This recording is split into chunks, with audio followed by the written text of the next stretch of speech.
दंडवत हो. स्मृतिस्थळ निरूपणाच्या आजच्या सत्रामध्ये 108 पासून त्याच्या स्मृती श्रवण करणार आहोत. साकाई पिते मृतानुवादी दशक्रिया निराकरणे. साकाईचा यांचे वडील हे मृत पावलेत आणि त्यांच्या संदर्भातली दशक्रिया आचार्य श्रींनी निराकरण केलेली आहे. साकाई सेतिये वासनिके. साकाईसा ज्या आहेत त्या वासनिक आहेत. अजून एक साकाईसा आहेत ज्याच्यामध्ये त्यांना स्मरण विधान आचार्य श्रींनी सांगितलेलं आहे, गोल्लो आणि सीतेची आजी. परंतु या ज्या साकाईसा आहेत या वेगळ्या आहेत आणि यांचे जे वडील आहेत ते सरलेले आहेत. साकाईसे तिये वासनिके भटोबासांची शिष्ये, भटोबासांच्या शिष्य आहेत. तयाचे पिते सरले आणि तिये तयाचा नेमू सारुनी भटोबासांपाशी आली. साकाईसा या वासनिक आहेत, म्हणजे त्यांचं अध्ययन श्रवण वगैरे चांगल्या प्रकारचं आहे. भटोबासांच्या त्या शिष्य आहेत. त्यांचे वडील सरल्यानंतर त्यांचा जो काही नेमू सारुनी म्हणजे अंत्यविधीची जी काही विधी असते ती सर्व विधी आटोपून ते आलेले आहेत. 10 दिवसाच्या आतली गोष्ट ही.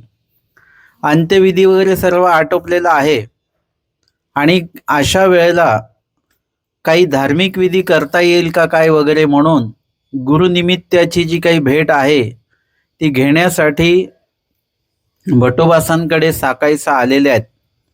येताची भटोबासी म्हटले, काही करूनी आली ती साकाय. म्हणजे काय करून आलात तुम्ही? वडील सरलेले आहेत पण तुम्ही कुठला विधी करून आलेला आहात? ते विचारल्यानंतर ते म्हणतात, बा आलिये वड पिंपळी लावणी. आलिये वड पिंपळ लावणी म्हणजे ज्याही व्यक्तीचा अंत्यविधी ज्या ठिकाणी झाला त्या ठिकाणी म्हणा किंवा त्याच्या नावाने म्हणा वड पिंपळ झाडं लावण्याची काहीतरी वडाचं किंवा पिंपळाचं झाड लावण्याची एक प्रथा रूढी चालत आलेली आहे की त्यांच्या नावे त्यांच्या प्रित्यर्थ एखादं झाड लावायचं. अशा प्रकारचा विधी किंवा दुसरा अर्थ वड पिंपळ म्हणजे जे अन्यथा विधी आहेत, कारण की त्यांचे जे वडील आहेत हे वासनिक नाही आहेत, उपदेशी नाही आहेत, महानुभाव पंथाचे नाही आहेत आणि त्याच्यामुळे त्यांच्या निमित्ताने कुठले विधी झाले असतील? दैवपैकीचे तर विधी झाले नसतील, अन्यपैकीचेच विधी झालेले आहेत आणि त्या निमित्ताने जे जे काही विकल्पजनित विधी करावे लागले असतील ते सगळे करून आलेले आहे. कारण की मग अशा वेळेला त्यांचं काही तिथे चालणार नाही. जे विधी ते करणार आहेत अन्य रहाटीचे तोच विधी त्यांना करावा लागणार. आणि वड पिंपळ लावणे म्हणजेच विकल्पजनित क्रिया ज्या आहेत त्या मी करून आलेली आहे. अर्थातच एरवी ते वासनिक ह्या होत्या, त्यांचे वडील नव्हते म्हणून त्यांना ते अन्य रहाटीचे किंवा विकल्पजनित क्रिया कराव्या लागल्यात असंच नाही. तर खूप वेळा एखादी व्यक्ती पंथीय जरी असेल तरी त्या पंथीय व्यक्तीच्या निमित्ताने देखील काही विकल्पजनित क्रिया करण्याचा योग येत असतो. समाज करायला लावतो म्हणा, रूढी परंपरेने काही चालू आहेत त्या देखील कराव्या लागतात म्हणा, किंवा दैवराटीमध्ये देखील कधी कधी तुम्हाला ह्या क्रिया बघायला मिळतील ज्या वड पिंपळ साजात्य म्हणजे विकल्प साजात्य त्या क्रिया आहेत, ज्या क्रिया आपण करू नये परंतु काय माहिती ते चालत आलेलं आहे सगळं, त्याच्याविषयी कोणी कुठल्या प्रकारचं चिंतन करत नाही. आणि म्हणून हे म्हणतात की आलिये बा वड पिंपळी लावणी, असं विकल्पजनित क्रिया करून मी आलेली आहे. मग भटोबासांसी दंडवत घातले भेटी झाली. भटोबासांना त्यांनी दंडवत घातलेले आहेत, भेटी झाली. सरीसे काही द्रव्य आणले होते, सोबत काही द्रव्य घेऊन आलेले आहेत. आणि भटोबासांना विचारलं, भटो काही आणले असे, म्हणजे काहीतरी मी घेऊन आलेली आहे द्रव्य, तरी जेवण करू, म्हणजे या निमित्ताने काही अन्नदान करता येईल का? आता यदा कदाचित असं धरून चाला, साकाईसांचे वडील आहेत ते, जे साकाईसांचा विवाह झालेला असणार आहे, त्यांचं जे काही आता कुळ आहे किंवा यांचं कुळ आता हे वेगवेगळं आहे. मुलीला किती दिवस असतं म्हणे सुतक? 3 दिवस सुतक असतं. आणि यदा कदाचित त्यांचं ते सुतक फिटलेलं पण असेल, हे सगळा अंदाज आहे आपला. आणि आता ते काही जे द्रव्य घेऊन आलेले आहेत, ते द्रव्य आता ते जे काही 10 दिवस असतात किंवा अन्य राठीप्रमाणे 13-14 दिवस असतात, हे सर्व त्या व्यक्तीच्या नावे काही ना काही क्रिया करण्याच्या धडपडीमध्ये आपण असतो. जे पण कोणी आले गेले त्यांना काही ना काही त्या व्यक्तीच्या प्रित्यर्थ आपण देण्याचा प्रयत्न करत असतो. का? तर त्या व्यक्तीला काहीतरी त्याचं गोमटं मिळावं. आमच्या स्वामींनी सांगितलं 10 दिवसा भीतरी कीजे ते पावे. म्हणजे एरवी जर का त्या व्यक्तीच्या नावे आपल्याला काही करायचं आहे आणि तो व्यक्ती सरला, तर त्याच्या नावे जर का काही आपल्याला करायचंय, त्याला सुखफळाला पाठवायचंय म्हणा वगैरे, किंवा त्याला दुःखातनं मुक्त करायचंय म्हणून, तर 10 दिवसाच्या आत त्या व्यक्तीच्या नावे जे कीजे, स्वामी काय सांगतात, 10 दिवसा भीतरी कीजे ते पावे. नुसतंच अन्नदान काही स्वामींनी सांगितलं नाही, तर त्याच्यामध्ये जे कीजे ते पावे, त्याच्या नावे जे कराल ते त्या व्यक्तीला, त्याच्या सुखाला किंवा दुःख निवृत्तीला ते उपयोगी पडणार आहे. मग त्याच्यामध्ये अन्नदान मुख्यत्वे केल्या जातं. आणि जे अन्नदान घेत नाही त्यांना मग विविध काहीतरी दातृत्व जे आहे ते करण्याची एक प्रथा आहे. आणि त्यांनी विचारलं की तरी जेवण करू, म्हणजे मी त्यांच्या प्रित्यर्थ त्यांच्या नावे काही अन्नदान करू शकते का? भटोबासी म्हणितले तो वासनिक नव्हे. तुमचे जे वडील आहेत ते वासनिक नाही आहेत. म्हणजे जर का एखाद्याच्या निमित्ताने काही घ्यायचं झालं, तर तो व्यक्ती, म्हणजे जुन्या काळामध्ये ज्यांचं कोणाचं पात्र घ्यायचं आहे, त्या व्यक्तीबद्दल विचारलं जायचं की ते कोण आहेत, तुमच्या ओळखीतले आहेत का, तुमच्या बघण्यातले आहेत का, स्मरणनिष्ठ होते का, विधी धर्म वगैरे आचरणारे होते का, असं त्यांचं एकंदरीत जे काही धर्मकार्य आहे ते आधी विचारलं जायचं. आणि जर का ती व्यक्ती तशी नसेल, उपदेशी आहे पण धर्मकार्य करणारी नाही, आपण फक्त काय बघतो, उपदेशी का अन्य आहेत, उपदेशी असतील तर मग चालेल, अन्य असेल तर नाही चालणार. परंतु एखादा व्यक्ती उपदेशी पण वागतो तो अन्यासारखं, त्याचे जबरदस्ती कोणीतरी कान फुकलेले आहेत, बस याने तो उपदेशी झाला, परंतु एवढाच एका गोष्टीने ते उपदेशी होत नसतो. तो धर्मकार्य करतो आहे का हे पण त्याला जास्त महत्व आहे, तर मग तो व्यक्ती ठीक आहे. त्याच्याबद्दल आमचे स्वामी सांगतात, कुणाचीही अनुकंपा उपजो ने दावी, परंतु येथीचा जो आहे त्याची मात्र अनुकंपा उपजो द्यावी. माळेकाराच्या दृष्टांतामध्ये देखील सांगितलेलं आहे हे, की कुणाचीही अनुकंपा उगच उत्पन्न होऊ देऊ नये. तो व्यक्ती धार्मिक असला पाहिजे. तो व्यक्ती धार्मिक नसेल, तो तामस असेल, दोषी असेल, आणि तुम्ही त्याची दयामाया केली आणि त्यांनी उठून परत दोषच आचरण केला, तर त्याला आपण निमित्त होतो. आणि म्हणून ज्याची अनुकंपा करायची आहे तो व्यक्ती त्या अनुकंपेच्या योग्य असणं गरजेचं आहे. धार्मिक, अनुकूल, सात्विक अशा प्रकारचं तो व्यक्ती असणं खूप गरजेचं आहे. आणि म्हणून इथे ते मापदंड आहे की ते वासनिक आहेत का, ते वासनिकच नव्हते तुमचे वडील. आणि तो वासनिक नव्हे तयाचे अन्न कोण घेईल, ते वासनिक नसल्यामुळे त्यांचे अन्न कुणीही घेणार नाहीत. कोणी नेगती, कोण घेईल बरं ना? कोणी नेगती, कुणीच घेणार नाही.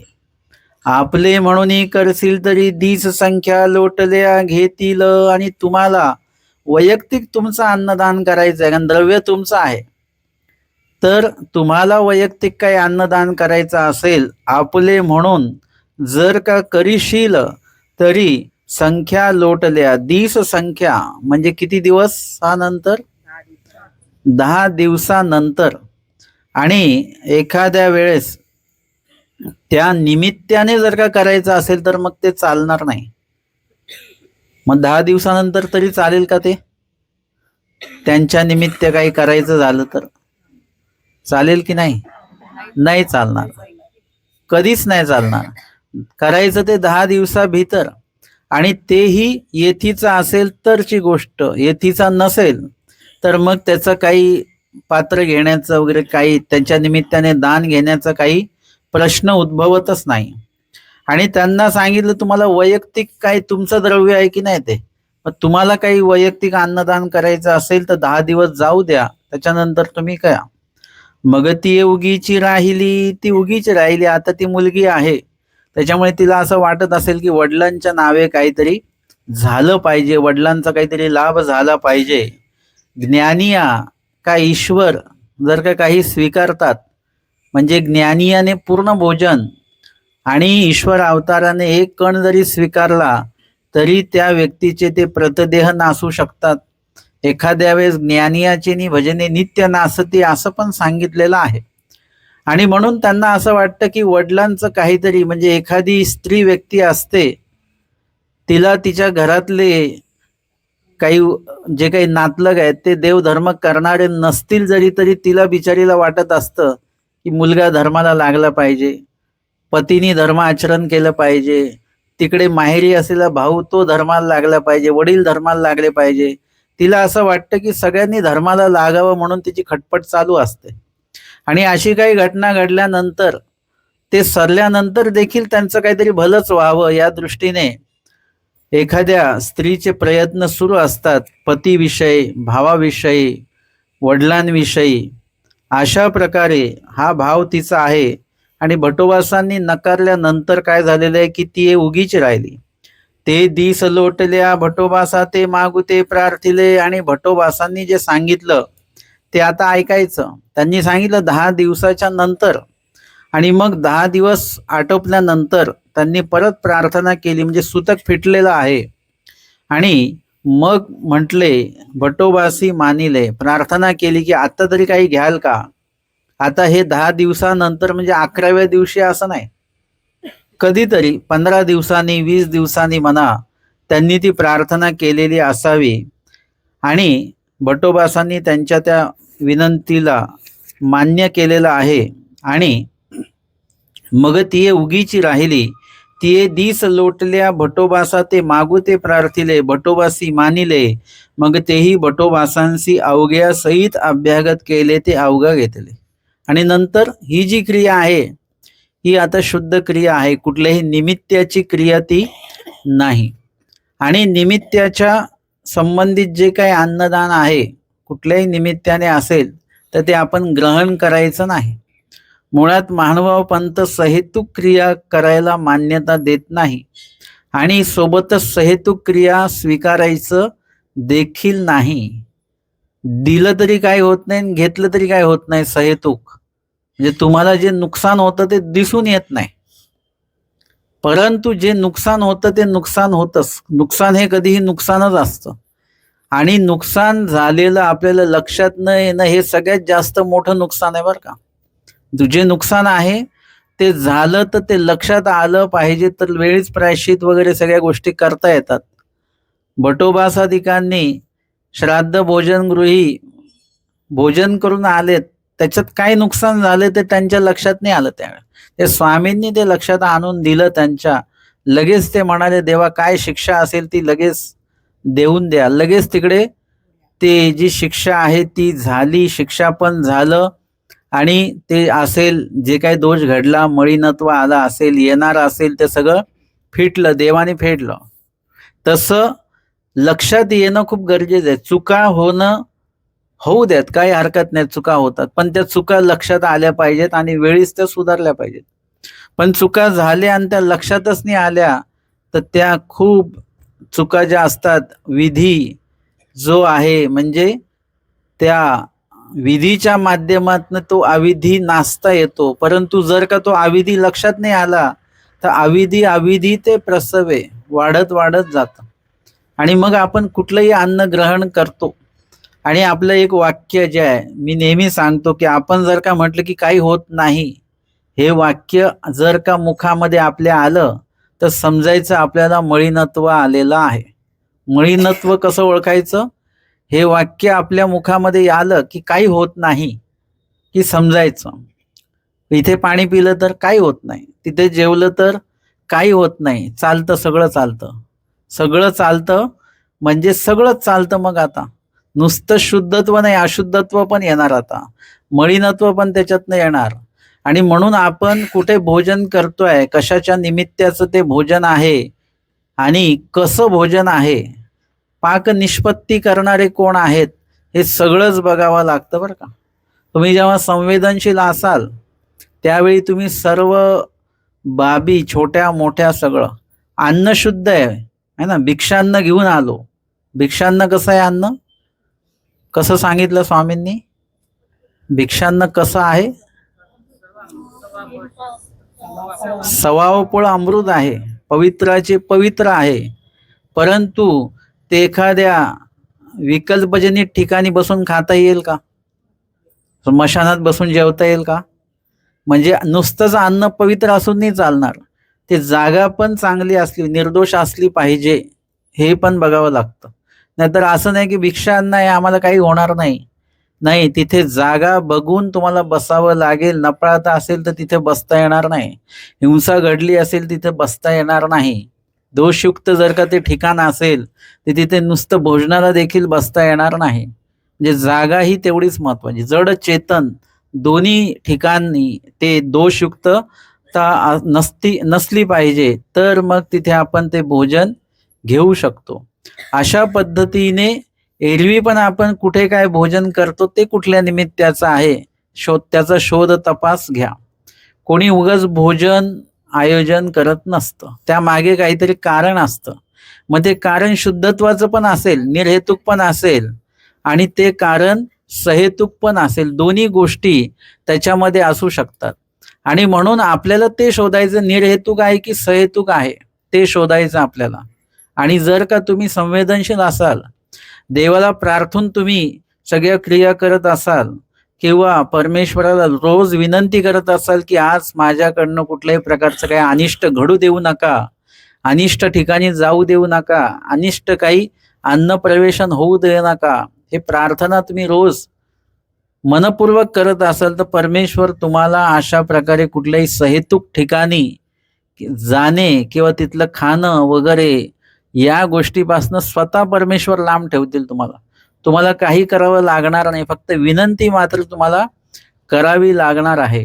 आणि म्हणून या स्मृतीतनं हे लक्षात येतं आपल्याला, जे काही नाही वासनिक नाहीत, धार्मिक नाहीत, अनुकूल नाहीत, अशांच्या संबंधित म्हणजे जिवंत जरी आहेत ते, तर त्यांचं देखील आता मृत त्यांच्या निमित्ताने तर घ्यायचंच नाहीये.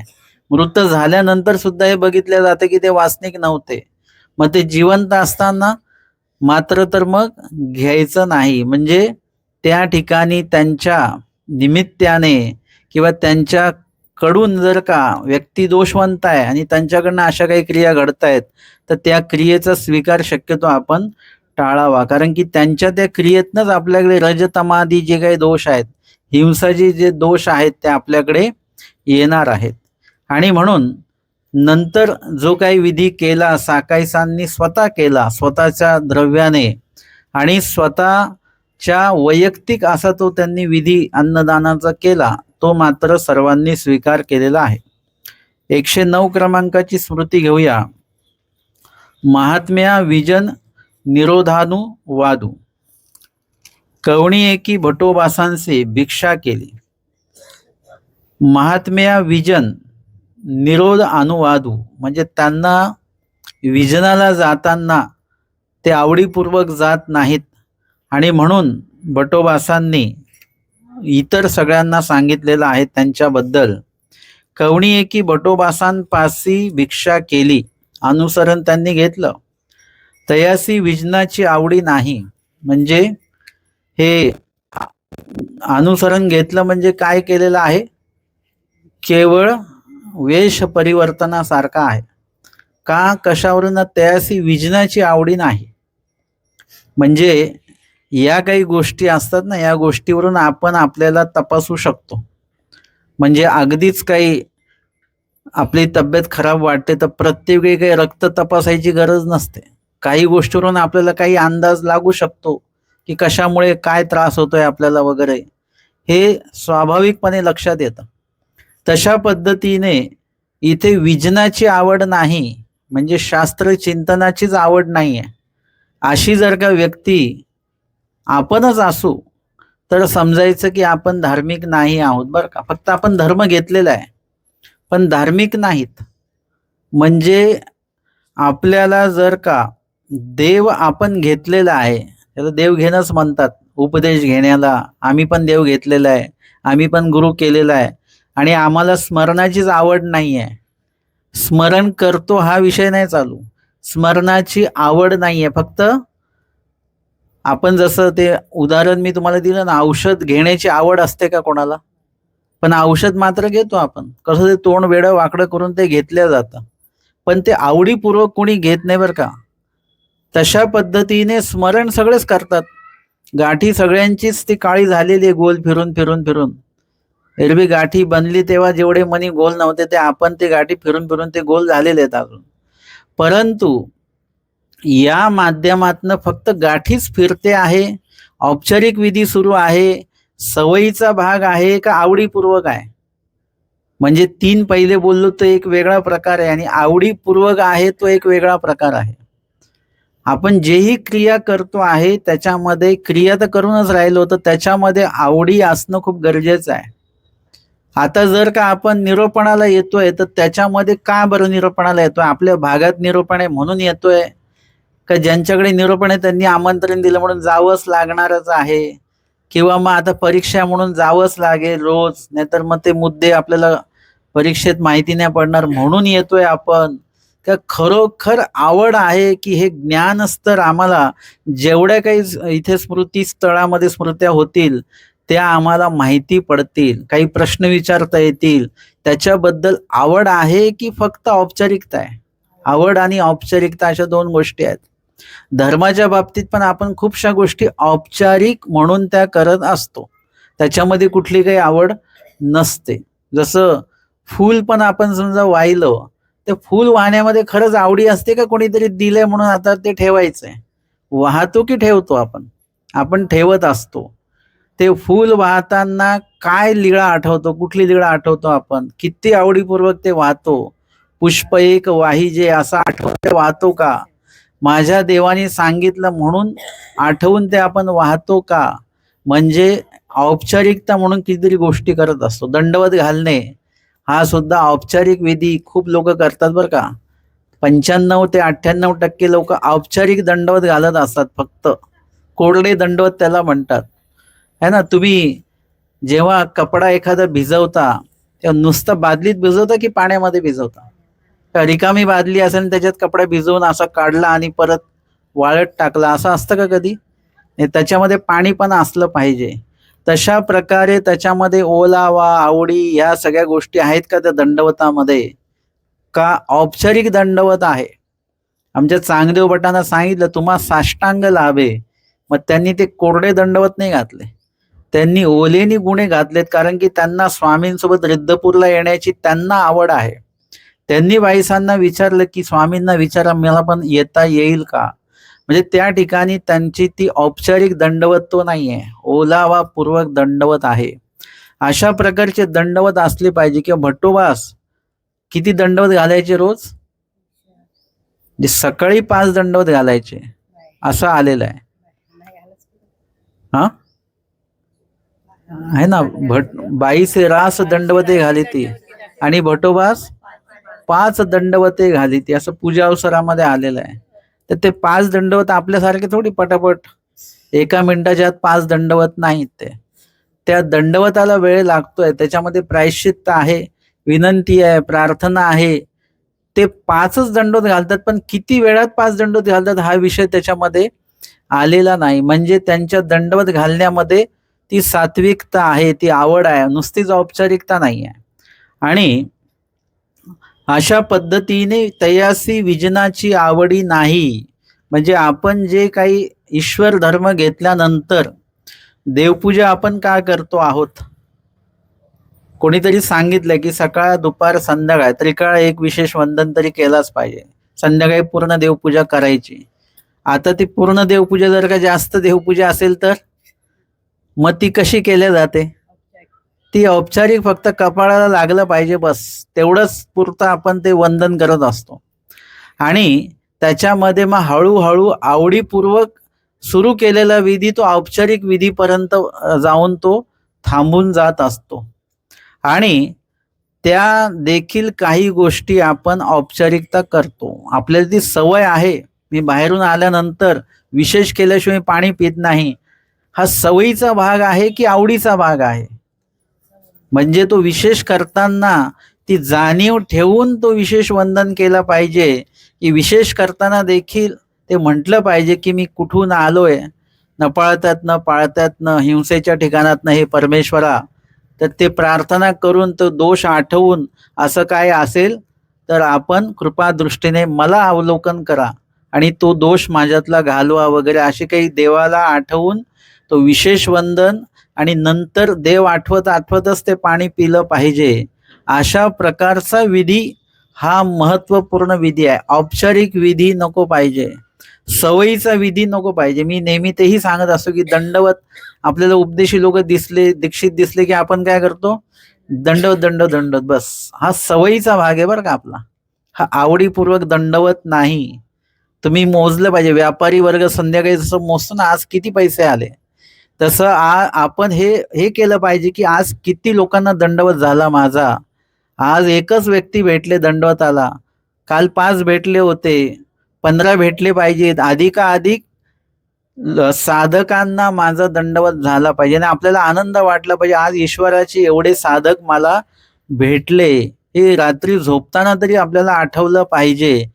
ती आवडीपूर्वक आहे दंडवत. नाही तर औपचारिक दंडवत तर आहेच, कोणी दिसलं तसे उपदेश वगैरे आपण दंडवत म्हणतो, पण माझ्या स्वामींचा साधक म्हणून त्याला जो जाणीवपूर्वक दंडवत केला पाहिजे तो दंडवत आपला नसतो. आणि म्हणून ही एकच ओळ इथे आहे की तयासी विजनाची आवडी नाही, त्यांना विजनाची आवड नाही. विजन म्हणजे काय आहे? एकांतामध्ये बसून एकतर नामाचं चिंतन आणि शास्त्राचं चिंतन करणं, याला विजन असं म्हटलं जातं. आपण काय देवाबद्दल आठवतोय, नाम आठवतोय तर नुसतंच नाम नाही आठवणार, लीळा वगैरे सर्वच आठवेल. किंवा जे निरूपण श्रवण केलेलं आहे घोकामध्ये, पोथीमध्ये, ते काय आपण चिंतन केलेलं आहे, या चिंतनाची जर का आपल्याला आवडी नसेल आणि कंटाळा असेल तर मग आपण स्वतःला धार्मिक दृष्ट्या तपासून घ्यायचं. मामाजी आम्हाला विनोदाने सांगायचे की आपल्याला आरतीला उभं राहायला कंटाळा येतो की नाही? ते म्हणतात छोटीशीच आरती या पटकन. कधी कधी देवपूजा मोठी असेल तर त्याचा पण कंटाळा येतो आपल्याला, है ना? म्हणून बसून देवपूजा बंद झालेली आता. आता टेबलावर का तुम्ही कंटाळले नाही पाहिजेत म्हणून मामाजी सांगतात असं जर का कंटाळा येत असेल, आरतीतनं निघून जाऊसं वाटत असेल तर विडा ठेवून बघा एक. कधी ठेवतात माहितीये विडा? कधी विडा ठेवतात माहितीये तुम्हाला? काही असा बाहेर बाधा असेल ना, मग तेव्हा तो विडा ठेवला जातो. मग आरतीला थांबू वाटत नाही, देवपूजेला थांबू वाटत नाही, पोथीला थांबू वाटत नाही, सूत्रपाठ हातात घेऊ वाटत नाही, नामस्मरण करू वाटत नाही. ह्या सगळ्या देव आठवण्याचे जे विधी आहेत ते आपल्याला करूच वाटत नाही. म्हणजे आपल्याला काहीतरी बाधा असण्याची शक्यता आहे बरं का. देवाला विडा ठेवून ते नंतर येतं अंगात आरतीच्या वेळेला. ते मामाजी विनोदात सांगायचे की आपल्याला देवाचं काहीतरी स्तुतीस्तवन चालू आहे, तिथे बसण्याची आवड असली पाहिजे, पोथीला बसायची आवड असली पाहिजे, त्याच्यानंतर घोकाला बसायची आवड असली पाहिजे. सूत्रपाठ वाचण्याची आवड असली पाहिजे. ह्या आवड आपल्याला असणं म्हणजेच देवाची आवड असणं ना. उपदेश घेतला किंवा मग नुसतंच दीक्षा घेतली म्हणजे सगळं नाही झालं. तिथून तर सुरुवात झाली आपली. इथून पुढे सगळं आवडीपूर्वक आधीपेक्षा अधिक आवड आपल्यामध्ये निर्माण झाली पाहिजे. आणि ती आवडी जर का नसेल तर मग आपल्याच धार्मिकतेवर आपण स्वतः संदेह घ्यायचा. दुसरं कोणी घेऊ ना घेऊ, पण आपण मात्र संदेह घ्यायचा. आपण स्वतःला तपासायचं, दुसऱ्यांना तपासत बसायचं नाही. स्वतःला तपासा तुम्ही की तुम्हाला खरंच स्मरणाची आवड आहे का? तुम्हाला खरंच देवपूजा आवडीपूर्वक तुम्ही करता की उगाच गडबड गडबडमध्ये चाललंय सगळं काही? भजन आपलं म्हणायचं म्हणून म्हणायचं आहे की खरंच ते जाणीवपूर्वक तुम्ही म्हणता आहात? पोथीला जाणीवपूर्वक बसता आहात की उगाच आपलं बसायचं म्हणून बसायचं असं आहे? हे सगळं आवडीपूर्वक त्याच्यामध्ये असणं गरजेचं आहे. भिक्षू तया ते बोलावू बोलावू विजना नेती. भिक्षुक त्याला बोलवून बोलवून विजनाला नेतात. का हो, पोथीला काय येत नाही? तुम्ही पोथीला काय येत नाही? त्यांना फोन करावा लागतो आपल्याला. मग ते म्हणतात आम्हाला हे काम आहे, ते काम आहे, ते काम आहे. मग त्यांना आम्ही सांगतो की मग एक दिवस तरी या. मग ते येतात. म्हणजे आपण त्यांची वाट बघत राहतो. कधी येतात बरं, कधी येतात? आपण कुणाची वाट बघितली पाहिजे? देवाची वाट बघितली पाहिजे आपण. बाकीचे जे देवाच्या ठिकाणी येण्यासाठी ज्यांना वेळ नाही त्यांची वाट बघायची नाही आपण. आणि अशा वेळेला जेव्हा तुम्हाला खरोखरच काहीतरी अडणीचा भाग आहे, तेव्हाची गोष्ट वेगळी आहे. परंतु खूप वेळेला आपल्याकडे भरपूर वेळ असतो, सगळ्याच कार्यासाठी वेळ असतो. फक्त धर्म कार्यासाठी तेव्हा आपल्याला वेळ नसेल तर मग तसं असता कामा नये. इथे काय होतं की सगळे भिक्षुक ते बोलावू बोलावू विजनाला जाताना त्याला घेऊन जातात. चला विजनाला, चला विजनाला, असं प्रत्येक दिवशी हे सुरू आहे. ते देखोनी भटोबासी म्हणितले. आता भटोबासी नेहमीच बघतायत की यांना लोकांना सांगावं लागतं की चला विजनाला, चला विजनाला. मार्गामध्ये असं आहे की आमचं एकदा उदक झालं, सकाळचा घोग झाला की लगेच उदक यायचं. 8-8:30ला तर उदक आलंच. आणि 8:30ला उदक घेतलं की तसंच, म्हणजे असं असायचं की कधी कधी सोबत ते पोथी वगैरे सगळं घेऊनच तिकडे उदक घ्यायचं, भाकरीवरच भाजी घ्यायची, पटकन तिथेच खायचं, नळाला हात धुवायचे, पाणी प्यायचं, तसंच विजनाला निघून जायचं. म्हणजे उदक पटापट पटापट घेऊन आटपायचं. कारण की विजनाची जी वेळ आहे, सकाळची वेळ, ती साधल्या गेली पाहिजे. आणि पटकन घोग घेतल्यानंतर विजनच जर का झालं तर अजून चांगलं असतं. आणि म्हणून पटकन विजनाला निघून जायचं. अशा प्रकारे विजनाला जाण्याचा जो काही ओढा आहे तो ओढा असला पाहिजे. तर इथे भटोबासांनी हे बघितलं आणि मग म्हणतात विजना जाता या ऐसे होताय म्हणून खळीयेचे प्रमाण उच्चारिले. म्हणजे विजनाला जाताना या महात्म्यांची परिस्थिती अशी होते जैसे विजना जाता जैसे काही खळीये बैसावया नाही जाताय. म्हणजे जसं काही स्मशानात नेत आहेत त्यांना. स्मशानात नेताना कोणी आवड असते का तुम्हाला? काही असं आवडीने जातो का? खूप दिवसांनी चालू का स्मशानात? असं असतं का काही? म्हणजे स्मशानात जायचं म्हणजे दुःखाशिवाय नाही. स्मशानात कोणीही आनंदाने जात नाही. सगळे दुःखी होऊनच जात असतात. जरी दुसरं कोणी मेला असेल तरी दुःख आपल्याला स्मशानात जाण्याचा आनंद तरी होतच नाही. होतं तर दुःखच होतं. किंवा उदासपूर्वक आपण जात असतो, खूप आनंदाने जात नसतो बरं का. की बरं झालं या भागातले स्मशान बघायला मिळालं म्हणून आपण काही आनंदाने तिथं जात नसतो, उदासपूर्वकच जात असतो. आणि म्हणून स्वामींच्या वचनाचं प्रमाण दिलं की यांची परिस्थिती अशी आहे की विजना जाता जैसा काही खळीये बैसावया नाही जाता. जसं काही स्मशानच याला नेऊन राहिलेले आहेत. विजनाला जाण्याचा एक वेगळा आनंद आपल्याला असला पाहिजे. आणि एरवी तुमचं काही दुखणं खुपणं असो, परंतु विजनी बसल्यानंतर ईश्वर विधीचा जो काही आनंद आहे तो आनंद आपल्याला प्राप्त झाला पाहिजे. कारण की तो आनंद एक वेगळा आहे. आपलं जे दुःख आहे आणि सुख आहे हे त्रिगुणात्मक आहे. आणि विजनाला बसल्यानंतरचा जो आनंद आहे तो निर्गुण आहे, परमेश्वराचा आनंद आहे. त्या आनंदापुढे बाकीचे जे काही सुख किंवा दुःख आहेत ते शून्य झाले पाहिजेत. असं कुणाचं झालंय का? लीळा चरित्रामध्ये कुणाचं झालंय असं? ईश्वराच्या आनंदाच्या पुढे बाकीचं सुख दुःख त्यांचं शून्य होऊन गेलं. अशी काही लीळा आहे तुमच्या जवळच कुठलीही? काय निळभट्टांची आहे का लीळा? काही निळभट्टांची लीळा आहे का? निळभट्टांना ओळखता का तुम्ही? मग त्यांची काही लीळा अशी काय आहे का? काय हा, इंगळी चावली त्यांना. म्हणजे काय झालं, ते जे सुख किंवा जे ते काही दुःख आपण दोन्ही घेतोय. आता ते दुःख आहे, त्यांना इंगळी चावल्यानंतर ज्या वेदना होतात ते दुःख आहे, ते कसं आहे? त्रिगुणात्मक दुःख आहे. किंवा सुख जर का येत असेल एखाद्या दुसऱ्या कारणामुळे, तर ते सुख कसं आहे? निळभट्टांचंच उदाहरण घेऊया आपण, की ते शाळा पडताना वगैरे जे काही झालं वगैरे, आता ते जे काही आनंद त्यांना वाटला, हा कसा आनंद आहे? तो एक प्रकारे त्रिगुणात्मक आनंदच आहे. त्रिगुणात्मक ते सुख आहे. किंवा इंगळी चावली हे दुःख कसं आहे? त्रिगुणात्मक दुःख आहे. आता आपल्याला निर्गुण बघायचं आहे, की स्मरणी जेव्हा देव आठवल्या जातो, शास्त्र चिंतन होत आहे, हे सगळं कसं आहे? त्याच्यामध्ये पण सुख आणि दुःख दोन्ही आहे. आमच्या पंडित बासांचं लगेच उदाहरण आपल्याला घेता येतं. म्हणजे ते जे काही देव आठवतायत याचा त्यांना आनंद आहे, आणि त्यामध्ये ते दुःख देखील आहे, है ना?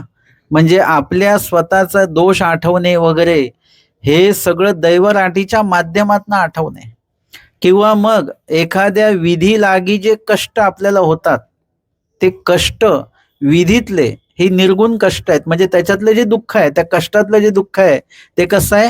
निर्गुण आहे. त्याच्यामधनं अनेक दोष नासणार आहेत. एरवी बाकीचं जे काही दुःख आपण भोगत असतो, ते कसं दुःख आहे? ते त्रिगुणात्मक दुःख आहे. दुःखामध्ये पण त्रिगुणात्मकता, सुखामध्ये पण त्रिगुणात्मकता. पण परमेश्वरासाठीचा जो चिंतनातला आनंद जो आहे, तो निर्गुण आहे. आणि त्यात होणारं जे काही ईश्वर वियोगाचं दुःख आहे, ते देखील कसं आहे? निर्गुण आहे. वियोगाचं दुःख, विरह दुःख, हे सगळं कसं आहे? निर्गुण दुःख आहे एक प्रकारे. त्याच्यातनं देखील आपल्याला आनंदच होतो, त्याच्यातनं देखील योग्यता होते. आमचे स्वामी सांगतात, शांताबाईसांना, बाई दुःख करू नका. दुःख केल्याने काय होतं?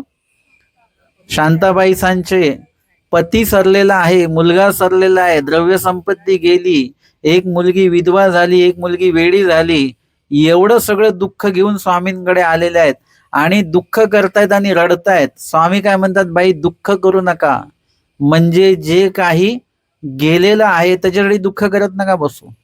जे नाशिवंत आहे, अनित्य आहे, त्यांच्यासाठी जर का दुःख कराल तर त्याच्यामुळे पाप आणि त्याच्यामुळे नरक होणार. आणि परमेश्वरासाठी दुःख केलं तर काय होईल? जे काही जोडलेलं असेल ते सगळं नासून जाईल. म्हणजे किंचित दुःखे पाप नासे. परमेश्वरासाठी जर का किंचित दुःख जरी आपण ईश्वर वियोगामध्ये केलं तर अनेक आपली अयोग्यता, अनधिकार, खंती त्याच्यामध्ये नासून जात असते. आणि म्हणून इथे जेही परमेश्वरासाठी आपण करतो आहोत, म्हणजे निळभट्टांचं उदाहरण आपण घेतलं, त्याच्यामध्ये त्यांना इंगळी चावली हे कसं आहे? त्रिगुण दुःख आहे. परंतु त्या त्रिगुण दुःखाला, त्रिगुणात्मक दुःखाला औषध काय त्यांनी केलेलं आहे?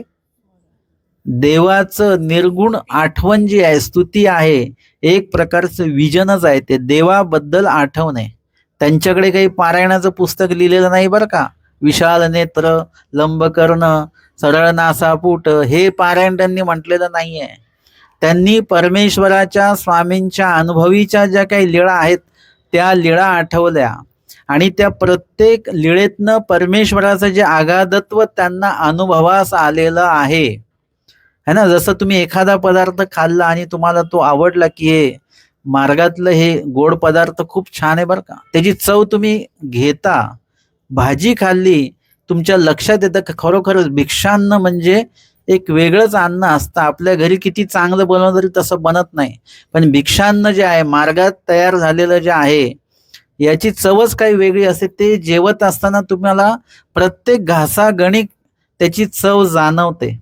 तसं परमेश्वर सन्निधानी असता किंवा असन्निधानी असता, ज्या ज्या लीळा आपण वाचतो त्या त्यामध्ये परमेश्वराचं अगाधत्व आपल्याला असं समोर दिसलं पाहिजे, अनुभवाला आलं पाहिजे, डोळ्यात पाणी आलं पाहिजे, रोमांच उभे राहिले पाहिजे शरीरावर, हे सगळं झालं पाहिजे. जसं माझे ते नेहमीच एक उदाहरण मी जे देत असतो लीळेचं, की भटोबासांना जेव्हा शिदोरी दिली जाते तेव्हा भटोबास काय म्हणतात, गोसावियांसी माझी चिंता. मी सांगतो हे वाक्य जर का तुम्ही असे एकांतात लीळेचं चिंतन करत असाल, ह्याला म्हणतात विजन. त्या विजनामध्ये तुम्ही जर का ती लीळा आठवत असाल तर ती लीळा आठवता आठवता हे वाक्य जेव्हा येईल तेव्हा डोळ्यात पाणी आलं तर समजायचं की लीळेचं चिंतन आपलं सुरू आहे. हे वाक्य जेव्हा पण येईल तेव्हा डोळ्यात पाणी आपल्याला आलंच पाहिजे. गोसाव्यांची माझी चिंता हे वाक्य वाचलं आणि डोळ्यात पाणी आलं तर समजायचं की चिंतन सुरू आहे. नाही तर चिंता हे वाक्य वाचून सुद्धा चिंतन आपलं होत नसेल, मग ते नुसतं लीळा आठवणे झालं. परमेश्वर त्याच्यातनं आपल्याला आठवायचं. आपल्याला नुसती लीळा आठवायची नाही. आपण लीळा आठवतो पण लीळेतला परमेश्वर आपण आठवत नाही. आमच्या स्वामींनी काय सांगितलेलं आहे, सगळे क्रम आहेत. स्वामी सांगतात हे देखिले तैसे आठविजे, म्हणजे आम्हाला आठवा. मग माध्यम आहे, ते नाम हे माध्यम आहे, लीळा माध्यम आहे. लीळा आठवणं म्हणजे देव आठवणं नाही. लीळा आठवताना त्यातला देव आठवला पाहिजे. लीळा स्मरिता, जे आपल्याला परमेश्वराचं त्यातलं जे अगाधत्व आहे, परमेश्वराचं परमेश्वरत्व आहे, ते असं प्रत्येक ठिकाणी आपल्याला ते लक्षात आलं पाहिजे, जाणवलं पाहिजे. नाम आठवताना, मूर्ती आठवताना, चेष्टा आठवताना हे सगळं आठवेल त्यावेळेला तुम्हाला चतुर्विध दुःख होईल, त्याच्याशिवाय होणार नाही. चतुर्विध दुःख वेगळं परत आठवत नाही बसायचं आहे, त्याच्यातनंच निर्माण झालं पाहिजे. मालगंटी अवसर झाला हे महादाईसांना कळालं, तिथेच दुःख निर्माण झालं. म्हणजे मालगंटी अवसराचं एक भावना ते करत आहेत की स्वामी कसे चालले असतील आणि कसे आले असतील, पण मला कुठे बघायला मिळालं. लगेच तिथेच दुःख सुरू झालं, चतुर्विध दुःखांमधलं, की मी अवसराला चुकले, म्हणजे तिथेच ते दुःख सुरू झालं. त्याच लीळा आठवताना तिथेच त्या लीळेतला परमेश्वर आठवतायत आणि त्याच परमेश्वराला आठवता आठवता लगेच दुःख पण होत आहे की या लीळेला मी का नव्हते, या अवसराला मी का नव्हते. म्हणून प्रार्थना लगेच तोची व्हावा तोची भेटावा, म्हणजे परमेश्वरा तो अवसर मला परत आपण दाखवा. अर्थता तिथपर्यंत गेली, त्याच्यामुळे परत तो अवसर त्यांना बघायला मिळालेला आहे. अशा प्रकारे लीळा आठवल्या गेली पाहिजे. आपण लीळा तर आठवतो, परंतु त्या लीळेतला जो काही आतमध्ये आपण लीळेमध्ये आपण उतरलो पाहिजे, लीळा आपल्यामध्ये उतरली पाहिजे. अशी जी देवाणघेवाण झाली पाहिजे ती आपली होत नाही. आणि म्हणून या सगळ्या गोष्टी जर का उदासपूर्वक आपण करत असू किंवा ते करताना आपल्याला कंटाळ येत असेल, हे लक्षात घ्या. तुम्हाला खरंच देवपूजा करायला बसताना कंटाळ येतोय का, की किती देवपूजा अजून बाकी आहे, कधी संपेल, पुढे जायचं आम्हाला, पोथी कधी संपेल, किंवा हे एवढं वाचावंच लागेल का, मग एवढं पाठच होईल का माझं. ह्या ज्या काही गोष्टी आहेत या सगळ्या अनावडीच्या गोष्टी चालू आहेत आपल्या. हे असं असेल तर आपण त्या वेळीच त्या गोष्टींची सुधारणा केली पाहिजे. आपण परत येऊन निळ भट्टांकडे, की त्यांनी काय केलं, जे काही दोष निर्माण झाला, आपण इंगळी चावली, त्याच्या वेदना होता, त्याला तो दोष निर्माण झाला असं समजूया. त्यांनी त्या दोषाला कशाचं त्याला औषध केलेलं आहे, स्तुती, परमेश्वराच्या स्तुतीचं, परमेश्वराच्या आठवणीचं. हे सगळं त्यांनी त्या ठिकाणी त्यांच्या प्रार्थनेमध्ये तो जो काही परमेश्वर त्यांनी पाहिला, अनुभवला तेवढ्या दिवसामध्ये, तो परमेश्वर त्यांनी आठवलेला आहे. नुसतंच कोणीतरी लिहून दिलं. आम्हाला लोक सांगतात, बाबा आम्हाला ते प्रायश्चित्त लिहून द्या. का बरं, आम्हाला प्रायश्चित्त करायचं आहे. प्रायश्चित असं वाचून किंवा पाठ केलेलं प्रायश्चित तुम्ही म्हटलं त्याच्याने प्रायश्चित होत नसतं. तुम्ही केलेल्या चुका तुम्हाला स्वतःला रोजच्या दैनिक ह्याच्यातल्या मुळामध्ये, म्हणजे आपण जे वाचतो त्याच्यातलं आपल्याला खूप वेळा काही काही कळतच नाही की त्याच्यामध्ये काय हे ठेवलेलं आहे, काय काय शब्द म्हटलेले आहेत त्या प्रायश्चितामध्ये, आपल्याला ते कळतच नाही.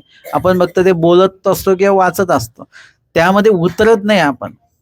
आणि जर का तुम्ही केलेला दोष तुम्हाला जर का आठवत असेल तर मग त्या प्रायश्चितामध्ये आवडी तुमची तयार होईल आणि एक एक शब्द तुम्ही केलेला दोष तुम्ही स्वतःच बोलायचा, तुम्ही स्वतः आठवायचा आणि मग तुम्हाला तो हृदयापर्यंत तो जाईल, तर मग तुम्हाला तिथे दुःख होईल.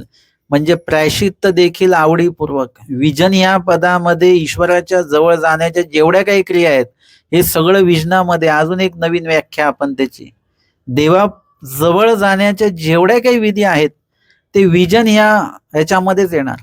तुम्ही म्हटले आम्ही देवपूजेला बसलो, खूप लोक बसले आहेत, परंतु देवपूजेला बसल्यानंतर तुम्ही नेमकं कशासाठी देवपूजा का करताय? तुम्ही विशेष वंदन का करताय? कारण की त्या विशेषाच्या माध्यमातून तुम्ही काय आठवताय? परमेश्वराला आठवताय, त्यांची लीळा आठवताय. हा विशेष कुठला आहे? हा शिन्नस्थळीचा विशेष आहे. आणि शिन्नस्थळीचा विशेष, तिथल्या लीळा लगेच तुम्हाला एखादी दुसरी लहरी लीळा आठवली, नुसत्या लीळेचं नाव जरी आठवलं, देव जरी आठवले, झालं ना, विजनच आहे ते. तिथे काहीतरी लीळापर भजन सुरू आहे आणि तुम्हाला ते गंगे बुडता साधा तार, तुम्हाला गंगा दिसली, नदी दिसली, तुम्हाला तिथे पाणी दिसलं, साधा बुडताना तुमच्या डोळ्यापुढे आलं, हे विजनच आहे एक प्रकारचं. तुम्ही देव आठवत आहात, स्मरणामध्ये देव आठवत आहात, लीळेमधनं देव आठवत आहात, लीळापर भजनातनं देव आठवत आहात, प्रायश्चितपर एखादं जर का स्तवन असेल त्याच्यातनं तुम्ही देव आठवत आहात. ते आहे ना डोमेग्रामी महाराज, ते जर का तुम्ही म्हटलं तर अख्खं डोमेग्रामचं ते राजमठ वगैरे सगळी स्थानं त्या ठिकाणी कवळल्या जातात. तिथल्या लीळा एक एक एक एक एक एक सगळं काय, हे एक प्रकारचं विजन आहे ज्याच्यामध्ये तुम्ही मनापासून देवाला आठवता. ते सगळंच्या सगळं विजन या पदामध्ये येत असतं. आणि त्या विजनाला जाताना आपण जर का खळीये बैसावया नाही जाता असं जर का होत असेल, उदासपूर्वक आपण जात असू, तर आता सध्या लक्षात घ्या, देवापर्यंत जाण्याचा वेगळा कुठलाही मार्ग आपल्याकडे नाही आहे. हे चतुर्विध साधन आहेत, स्नान, प्रसाद, वासनिक, भिक्षुक, शास्त्र, ईश्वर, प्रेम, हे जे काही 7 पदार्थांची अप्राप्ती सांगितलेली आहे, हे सगळं जर का आपण आता त्याला धरून नाही राहिलो तर काय होतं आहे ना. तुमच्या सत्संगात जे नेहमी येतात त्यांना तुम्ही नेहमी बोलवता की नाही? आणि जे येतच नाही त्यांना बद्दल तुम्ही काय म्हणता? जाऊ दे, त्यांना काही कळवायचं नाही, कारण ते येतच नाही, कधीच येत नाही. ते जे कधीच येत नाही त्यांना आपण सोडून देतो. तसं जर का आपण या 7 पदार्थांची अप्राप्ती, स्थान, प्रसाद, वासनिक, भिक्षुक, शास्त्र, ईश्वर आणि प्रेम, हे 7 पदार्थ झाले, ह्यांची अप्राप्ती भावली, सतत आपण अप्राप्तता देवाला दाखवली की यांचा योग मला आपण सतत घडू द्या, तर आपल्याला परमेश्वर त्या 7ही पदार्थांचा योग घडवून देतील. आणि हे 7 पदार्थ असे आहेत की जे देवाशी आपल्याला जोडून ठेवतील. अप्राप्ती नाही भावली तर देवाचा आणि आपला संपर्क जो आहे, सोयरिकतेचा जो सांधा आहे, तो कायमस्वरूपी तुटल्या जाणार आहे. आणि म्हणून याविषयी आवडी असली पाहिजे. आणि म्हणून अशाच ठिकाणी निरूपण सत्संग असेल, काही देवपूजा, वंदन, अधिकरण भेटी, मार्ग भेटी, सेवादास्य, याच माध्यमातून देवाच्या संपर्कामध्ये आपण राहणार आहोत. आणि म्हणून इथे भट्टोबासांनी त्यांच्याविषयी बाकीच्यांकडे असं म्हटलं की विजना जाता या ऐसे होता, यांची परिस्थिती अशी आहे विजनाला जाताना. म्हणून खळीयेचे प्रमाण उच्चारिले, स्वामींचं जे काही वचन उच्चारण केलं ते वचन भट्टोबासांनी त्या ठिकाणी उच्चारलेलं आहे. पुढची स्मृती घेऊया 110 क्रमांकाची. रांधवनकारी अन्नप्रदानी गौराईचा शिक्षापन. रांधवनकार म्हणजे स्वयंपाक बनवणार आचारी, अन्नप्रदानी त्यांना अन्नप्रदान गौराईसांनी केलं म्हणून गौराईसांना भट्टोबासांनी शिक्षापन केलेलं आहे.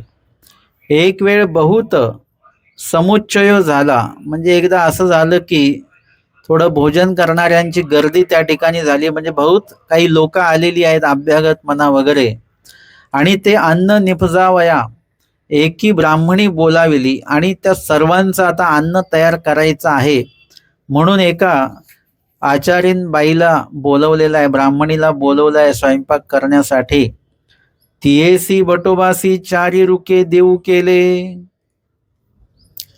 4 रुके म्हणजे त्या काळचं जे काही चलन आहे, जसं आत्ताच्या काळामध्ये आपण रुपये वगैरे अशा प्रकारचं चलन उपयोगामध्ये आणतो, तशा प्रकारे त्या काळचं जे काही चलन आहे रुके, ते म्हणजे रुपये, रुके म्हणजे रुपये. तर ते भटोबासांनी त्यांना जे काही द्यायचं होतं ते त्यांना दिलेलं आहे. आणि ते दिल्यानंतर रंधन झाले म्हणजे त्यांना जे काही ठरवलेलं आहे ते ठरवल्यानुसार त्यांना ते त्यांचं जे काही मूल्य आहे त्यांना स्वयंपाक बनवण्याचं दिल्या गेलं. आणि स्वयंपाक झाला. तेसी चारी रुके देवविले, म्हणजे ते जे काही ठरलेलं होतं ते देवविले, म्हणजे भटोबासांनी कुणातरी सांगितलं यांचं द्रव्य देऊन टाका. म्हणजे ते भटोबास तो व्यवहार करत नाहीत. जसं मार्गामध्ये जे अधिकरण असतात त्या अधिकरणांचे जे काही शिष्य मंडळी आहेत ते काही बाकीचा व्यवहार, कोणाकडे काय सेवा कोणाकडे काय सेवा ते करत असतात. तशा पद्धतीने भटोबासांनी देवविले, देव केले, दिले, आज्ञा दिली आणि त्यांना सांगितले ठीक आहे आता तुम्ही या. मग पांती झाली, मग भोजन वगैरे सगळं आटोपलेलं आहे आणि अवघी जेविली, सगळेजणांचं भोजन झालं.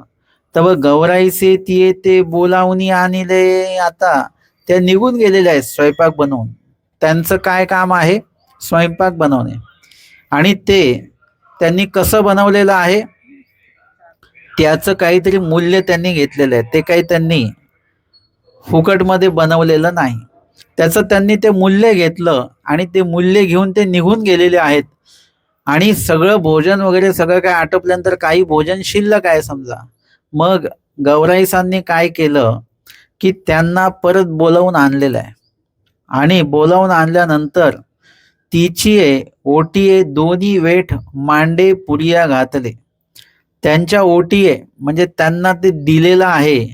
वेठ म्हणजे एक प्रकारचं माप आहे किंवा भांडाभर, ते म्हणजे एक विशिष्ट माप समजा, ते भरून किंवा एखादं भांड भरून, वेठ म्हणजे ते भांड, ते भरून त्यांना काय केलेलं आहे, दोन्ही वेठ म्हणजे दोन भांडे भरून किंवा दोन विशिष्ट जे माप आहे ते भरून काय केलेले त्यांना मांडे पुरिया घातल्या. त्या मांडे आणि पुऱ्या ज्या होत्या त्या त्यांना देऊन दिल्या. ते भटोबासी देखिले, भटोबासांनी ते पाहिलेलं आहे. तियेसी जाऊ दिदले, आता हे भटोबासांना काही आवडलेलं नाही, पण आता त्यांना ते दिल्या गेलेलं आहे. दिल्या गेल्यानंतर आता परत त्यांच्या समोर ते बोलता येत नाही, है ना, बोलणं ते उचित होणार नाही. आधीच जर का देण्याच्या आधी लक्षात आलं असतं तर मग थांबवता आलं असतं.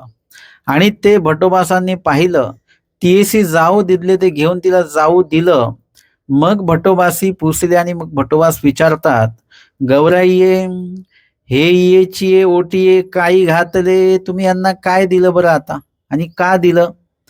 ते म्हणतात ना हे मांडे, ते आपल्याकडे मांडे शिल्लक होते वगैरे, आता सगळ्यांचं जेवण झालं ते शिल्लक आहे, मग आता काय करायचं, ते दिलं. ते तुवा मांडे का घातले, भटोबास त्यांना म्हणतात येसी तरी मिया चारी रुके देवविले, यांना तर आपलं ठरलेलं होतं 4 रुपये, रुके म्हणजे रुपये समजा, ते 4 रुपये त्यांना देण्याचं निश्चित झालेलं होतं. आणि तुवा मांडे का घातले, मग आता त्यांना जे ठरलेलं होतं त्यानुसार आपण त्यांना त्यांचं मूल्य जे आहे ते स्वयंपाक बनवण्याचं ते त्यांना दिलेलं आहे. मग असं सगळं दिलेलं असताना परत तुम्ही त्यांना ते भोजन परत का दिलेलं आहे? तेव्हा ते म्हणतात हेची माझे महात्मे खाते तरी देवा ते आठवावया दक्ष होते. जे मार्गामध्ये अशी परिस्थिती नसते बरं का कधीच, की भरपूर जेवण तयार झालं म्हणून ते वाटलं यांना त्यांना अन्य लोकांना, उपदेशी वासनिकांना ते देत असू तर तो भाग वेगळा आहे. परंतु इकडे तिकडे गावभर वाटण्याची परिस्थिती मार्गात नसते. का? कारण की मार्गामध्ये जरी अन्न शिल्लक असेल तरी ते संध्याकाळी खाल्ल्या जाईल, ते दुसऱ्या दिवशी परत खाल्ल्या जाईल असं होतं. नाहीच तर मग ते शिळं करून वगैरे ते खाल्ल्या जाईल. जसं चपाती असेल, भाकरी असेल तर त्याचे कोरके होतात, ते तर मार्गामध्ये अजिबात वाया जात नाही, त्याचे तर कोरके होतात. कधी कधी संवत्सरला जे पुरणपोळीची पंगत पण व्हायची, तर पुरणपोळी जर का जास्त झाली तर त्याचेही कोरके आम्ही 2 वेळा तरी पुरणपोळीचे कोरके खाल्लेत गोडवाले, म्हणजे नंतर परत कधी काही खाण्याचा योग नाही आला, पण 2 वेळा संवत्सरला आम्ही पुरणपोळीचे पातळ कोरके खाल्लेले आहेत, गोड एकदम. आता त्यावेळी गोड खात होतो आम्ही. मग असं आहे, मार्गामध्ये काहीच वाया जात नाही. भरपूर मंडळी असतात मार्गाचीच, ते संध्याकाळी परत जरी हे केलं तरी ते सगळं बरोबर उपयोगी जातं. आणि विशेषतः अशी असते की आपल्याला तर ताजंच खायचं असतं, परंतु खूप पदार्थ असे जे शिळे झाल्यानंतर जास्त चांगले लागतात है ना. भाकरी असेल, ताजी भाकरी तर छानच लागते, पण शिळी भाकरी सुद्धा खूपच छान लागते खाण्यासाठी. म्हणजे असं असतं की कधी कधी आता मला वैयक्तिक ताजी खिचडी पेक्षा मला शिळी खिचडी, आज बनवलेली खिचडी उद्या जर का खायची झाली तर ती उद्या खायची खिचडी चांगली लागते शिळी झालेली. तसं मार्गामध्ये असं व्हायचं की आम्ही कधी कधी ताजं खाल्ल्याने जायचं, पण ते जर का संध्याकाळी आलं शिळं तर ते खाल्ल्या जायचं उलट. काय माहिती ती भाजी मुरायची की काय माहिती नाही, परंतु त्याच्यामध्ये जसं लोणचं मुरतं ना तुमचं, लोणचं जेवढं मुरलं तेवढं चांगलं असतं ना, की तेवढी चव त्याची वाढते. तशा पद्धतीने आहे की पीठ असेल कणिक, ते जेवढं मळून ठेवलं ते जेवढं मुरलं तेवढ्या चपात्या चांगल्या होतात. तशा पद्धतीने म्हणा की मार्गामध्ये कधीही अन्न वाया जात नाही, ते सगळं उपयोगी लागत असतं. आणि म्हणून या ठिकाणी भटोबास म्हणतात की हेची माझे महात्मे खाते तरी. जर का हे सगळ्या महात्म्यांना परत दिलं असतं तर काय झालं असतं. एरवी हे महात्मे काय करतात, भिक्षा मागून येतात, वृक्षांना खातात. असं काहीतरी क्रिया असेल तरच कदाचित काय होतं, असं काही मिष्टान्न पाखाम असं काहीतरी. म्हणजे ही पंगतही भटोबास का ठेवत असतील, कारण की एरवी तर सगळेजण वृक्षांनाच खातात. मग या निमित्ताने का होईना काहीतरी इंद्रियार्थ जे आहे, रसविको आहे, हे पाखा मासा ते खाण्यात यावे. आणि भटोबासांनी जर का ते सांगितलं तर सगळेजण ते घेतील पदार्थ. आणि म्हणून जसं कधी कधी असं असतं मार्गामध्ये एखादे चांगले जाणकार व्यक्ती, म्हणजे मार्गातलेच अनुसरलेले, त्यांचं काही अन्नदान असेल तर ते सगळ्यांना सांगतात, आज माझ्यासाठी थोडं परिच्छेद तुमचा तुम्ही बाजूला ठेवा, म्हणजे माझ्यासाठी. तर आता ती व्यक्ती पण तशी असते, आणि त्या निमित्ताने एरवी कोणी परिच्छेद केलेला आहे मिष्टान्नाचं वगैरे तेही बघतात, ठीक आहे काय हरकत नाही, एक दिवस जर का ग्रहण केलं, स्वामी सांगतात रसोनी दिजे, एखादा दिवस घेतलं तर काही हरकत नाही. उत्तम व्यक्ती असेल तर त्याच्या अन्नाचा आपल्याला काही दोष नाही, परंतु ते देखील विनंती आहे, असं जबरदस्ती नाही की परिच्छेद सोडाच म्हणून, असं नाही. माझी विनंती आहे, आणि त्यांनी ती विनंती केली तर ते तसं अन्न ग्रहण करायला, म्हणजे प्रीती विको होईजे या वचनाला अनुसरून ते अन्न उपयोगीच जाणार आहे. अशा पद्धतीने आचार्य म्हणतात, हेची जरी माझे महात्मे खाते परमार्गातले, साधकांनी जर का ते ग्रहण केलं असतं तर देवा ते आठवाव्या दक्ष होते. देवाला आठवण्याला दक्षच आहेत, परंतु वृक्षांनादी करून काय झालेला असणार आहे, देहकृश झालेला आहे, थोडासा थकवा असतो वगैरे. अशाच वेळामध्ये काही जरी का गोड धोड जर का खाण्यात आले की थोडस ऊर्जा वाढते. अजून हे लोक आचरण करायला, सेवादास्य करायला, आटन करायला हे दक्ष झाले असते अजून, आणि ते जे अन्न दिलं ते काय झालं, अन्नदान ते उत्तमच आहे. अन्नदान तुम्ही कोणाला जरी केलं तरी उत्तमच आहे बरं का, अन्य लोकांना दिलं तरी उत्तमच आहे. परंतु फरक काय येतो माहितीये, की जेव्हा आपण इतरांना ते देतो, पशु पक्ष्यांना, प्राण्यांना, अन्य लोकांना, त्यावेळेला त्याच्यातनं पुण्यकर्माची निष्पत्ती होते. हा, दोष नाही लागत, पुण्यकर्माची निष्पत्ती होते. पुण्यकर्म कोण भोगवतं, देवता भोगवते. आपल्याला तो भोग पाहिजे का, नाही. आम्हाला जे अन्नदान, आमचं अन्नदान श्रेष्ठ कधी होईल, जेव्हा ते एथीच्या साधकाला आपण देऊ, त्याच्यातनं कर्म निष्पत्ती नाही, त्याच्यातनं कणवेची निष्पत्ती होते, आणि आम्हाला कणव वाढवायचे. आमच्याकडे कर्म भरपूर आहेत. त्याला उदाहरण मी देत असतो की तुमच्याकडे भरपूर जर का कॉईन असतील आणि त्या कॉईनचं वजन असतं बरं का, आता परत तुम्हाला जर का कोणी कॉईन आणून दिले, तुम्ही घ्याल का, ते म्हणतात नको, ते कॉईन भरपूर आहेत, आम्हाला ते बंदे नोटा द्या. म्हणजे ते जे कॉईन किंवा चिल्लर आहे ते म्हणजे कर्म आहेत, कर्माचं ओझं आहे, परंतु नोटांचं ओझं आहे का, नोटांचं ओझं नाही, ते जेवढ्या मोजले तेवढा आनंदच होतो, है ना. पण चिल्लर असेल तर काय होतं, त्याचं ओझं वाटायला लागलं. आता पैसे असणं वाईट नाही आहे, परंतु ते पैसे असे आहेत की त्याचं ओझं होतं. तसं कर्म अशाच प्रकारचं आहे की त्याचं ओझं आपल्याला होतं. आपल्याला काय पाहिजे, कणव निर्माण झाली पाहिजे, आणि म्हणून आपण अन्य भजन करत नाही, याची काळजी आपण घेत असतो. अशा पद्धतीने आचार्य श्रीजींनी त्यांना तो विधी सांगितला. मग तै लागूनी काही न पुसत न घलिती. मग तेव्हापासनं आता स्वामींनी तर सांगितलेलं, येथीचा व्यापार तो येथ, म्हणजे विचारूनच केला गेला पाहिजे. परमार्गामध्ये तुम्ही गेलात, तुम्ही 4 दिवसासाठी गेलात आणि तुमच्या पद्धतीने तुम्ही काही गोष्टी करत असाल, तर तसं नाही. तिथे जे कोणी आहेत त्यांना एक शब्द त्यांच्या कानावर टाकून, की बाबा आम्ही इतकडचं झाडून घेतोय बरं का. तुम्ही म्हणाल नाही आम्हाला काय आता हे विचारायचं थोडीच आहे, झाडून घेऊया आपण. पण ते सांगतील अहो तिथलं कशाला झाडलं, तिथे मुंग्या असतात भरपूर.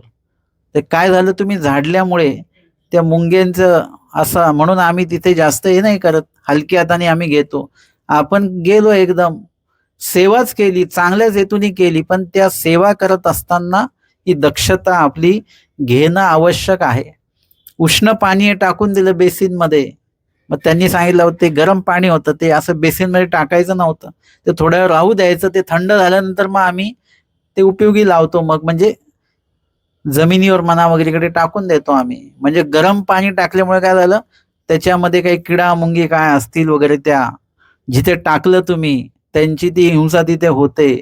म्हणजे ह्या ज्या काळज्या आहेत त्या मार्गामध्ये गेल्यानंतर तिथे जे कोणी आहेत त्यांना एक गोष्ट विचारून त्यांच्या कानावर घालूनच आपण जी काही सेवा असेल ती करायची आहे. तुम्हाला मार्गात काही न्यायचं जरी असेल तर त्यांना एक शब्द विचारून दे. तुम्ही तुमच्या पद्धतीने नेल, ते म्हणाला आमच्या इथे कोणीच खात नाही, गेलं ना आपलं सगळं ते वाया. किंवा एखाद्यांसाठी काही पदार्थ तुम्ही बनवता, भोजन पदार्थ, एक शब्द त्यांना विचारूनच ते बनवा. तुम्ही त्यांना सरप्राईज द्यायला जाऊ नका. तेच तुम्हाला सरप्राईज देतील की आम्ही हे खातच नाही, आमचा परिच्छेद आहे. मग तुम्ही म्हणाल अरे एक शब्द विचारला असता तर बरं झालं असतं. म्हणून स्वामी सांगतात की काही जो व्यापार आहे तो तुम्हाला सांगावा लागला नाही पाहिजे. तो तुम्ही आपल्या पद्धतीने तो करायचा, आपल्या कुशळतेने तो करायचा. येथूनही म्हणावे तेवढी तुम्ही करावे, हे तुम्हासीचीच पुरावे.